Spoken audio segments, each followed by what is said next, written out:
God bless po, umulan sa Cebu. At advantage na may solar power. 12 volts.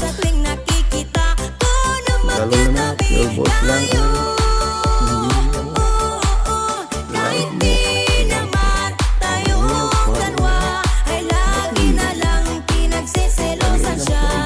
Bakit ba siya at bakit di na lang ako? May LDR ka, light protection, resistance, di mo na kailangan mag-switch, di mo na kailangan lumabas. Pag madilim na, iilaw lang siya automatic. Ganyan sa umuulan. Automatic po yan. Ilaw kagad ang 12 volt LED.